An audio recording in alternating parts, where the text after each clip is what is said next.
നീ ചോറെടുക്കുന്നില്ലേ? ഇന്ന് നോമ്പ് കൊടുങ്ങല്ലമ്മേ. റാഫിക്ക് നോമ്പാ. റാഫി ഭക്ഷണം കഴിക്കാണ്ട് ഞാൻ എങ്ങനെ കഴിക്കുവാ?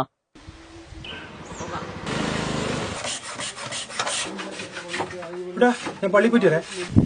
ഓ, നോമ്പായോണ്ട് വീട്ടിൽ അടിപൊളി ഫുഡായിരിക്കും അല്ലേ? പിന്നെ ഭയങ്കര ഫുഡായിരിക്കും.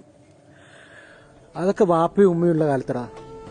പണ്ട് മോഹൻലാൽ ഒരു സിനിമ പറഞ്ഞിട്ടില്ലേ, സന്തോഷങ്ങളും ആഗ്രഹങ്ങളും ഒക്കെ അച്ഛനും അമ്മയും ജീവിച്ചിരിക്കുന്ന കാലം വരെ ഉണ്ടാവും. അവരൊക്കെ പോയി കഴിഞ്ഞാൽ പിന്നെ നമ്മളൊക്കെ എന്തിനു വേണ്ടി ജീവിക്കുന്ന പോലെടാ. എടാ ഞാൻ പള്ളി പോയിട്ട് വരേ. വീട്ടിൽ കയറിയിട്ട് വാ. ബാങ്ക് കൊടുക്കുന്ന സമയം ഞാൻ പോക്കാം. നീ ബാ, ബാങ്ക് കൊടുക്കുന്ന എന്റെ വീട്ടിലും കേൾക്കും. ബാ.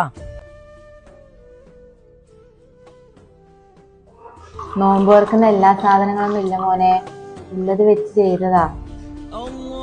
ആ ബാങ്ക് വിളിച്ചല്ലോ.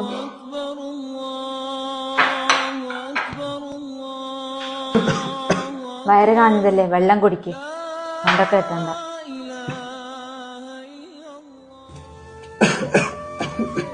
ഓ, നല്ല തിന്നോ, ആരും എടുത്തോണ്ട് പോകുന്നില്ല. ഭയങ്കര വിശപ്പൊന്നും അറിയില്ല.